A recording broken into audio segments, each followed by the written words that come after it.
Okay, so today, I apologize, I'm a little stuffy with my nose, so it might sound a little different, but I wanted to go through a couple more features today. So hopefully you got a chance to watch the 3 intro videos. It's basically just the two. Um, but yeah, so go ahead and watch the intro videos to kind of get a feel for how everything works. But then now we're going to get into, I'm going to do some more of these features up here. So I'm not going to explain every step I do now because hopefully you've kind of got it sorted, but I will explain what I'm doing. So right now I'm just going to basically make a surface for us to, or an object for us to kind of work with here. And I'm just going to do a cylinder. Use our extrude boss base. 5 inches sounds good. And then what I want to do now, excuse me, I showed the revolved boss. So now we're going to do a swept boss. So the super cool thing about this is, actually, I suppose I'm going to go back on what I said here. So basically what you need to do for a, make sure I'm looking at this right, for a swept boss is you have to have a profile and a path. So this circle is going to be the profile, and then the next thing we're going to do is the path. And so I like to use the spline tool just because it's easier to kind of imagine, I guess. Make sure I'm looking at this right. Yeah. So this is one of the things that SolidWorks is not the best at, is if you do want to use this for like cabling and like hoses. They say that there's a lot of other softwares that are better than that, better than SolidWorks at this. But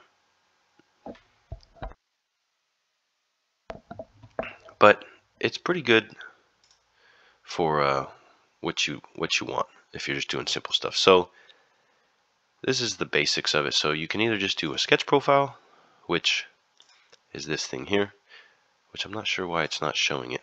Yeah, thin sweep will produce a valid body. Okay, so some different options here. As you can see, cut a little close right there, but that's okay. So the sketch profile is the profile we sketched. You don't have to do a sketch, you can just do a circular, and then you can do a thickness. But I'm going to just stick with our sketch.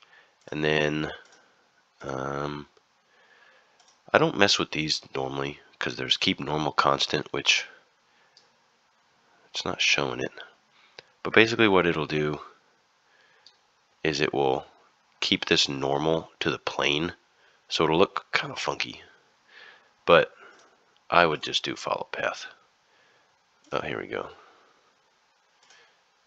Man, I don't know why it keeps jumping out of it. So yeah. Then you can do hoses or cables or whatever you want.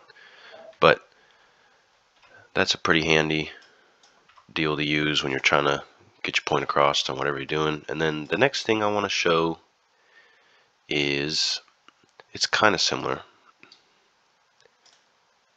It is the, hold on, I need to make a body. I'm going to show you guys how to basically cut threads. I've been told that there is a tool specifically for threads. I don't normally use it. I know there's a tool for internal threads, but external threads, I haven't done that yet. So we're just going to do 5 inches. And so the way I like to do it, it's going to ask you for a surface. So I might have done that too fast. You're going to come to curve. There, let me exit out. Curves, helix, and spiral. and then it's going to say where would you like to use or do your helix and spiral. And so then you need a circle, or say you want it to be the same diameter and you want to cut into this. You can make it bigger or smaller depending on whatever profile you need to do. So you just OK. And I actually may have done this wrong. I think now I have to hit helix and spiral. Yeah. So make your circle first and then hit helix and spiral, and then pitch is pretty obvious. It's if you have messed with bolts and stuff before. It's just your distance between the rotations or revolutions, and then revolutions is how many you're going to get, and then you can do clockwise or counterclockwise.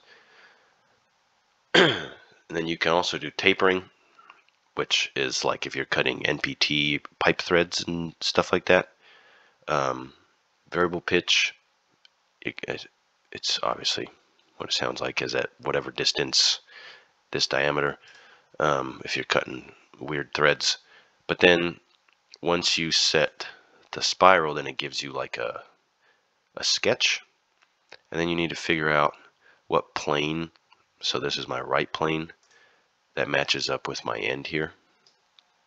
Oh, and then I'm going to do a sketch on that plane, and I'm just going to do a circle for simplicity. I'm going to make it rather small.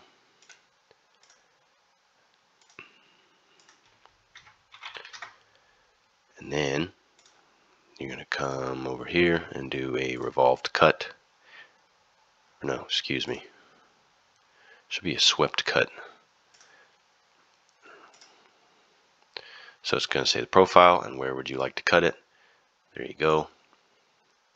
And then if you want to do if you want to do like a knurling type thing, which I've also been told there's a knurling tool, but I have yet to find it. I might not have it on my student edition. Then we're just going to go counterclockwise. I think I can use the same sketch. Let me try it. Swept cut.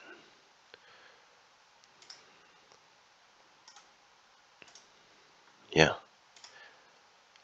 And it kind of makes you a cool little knurling thing. Obviously you'd want it a lot closer together for knurling, but yeah, those are two features that can come in handy whenever you're trying to figure some stuff out and trying to make some cool stuff. So yep, sorry again that I'm all congested, and happy modeling.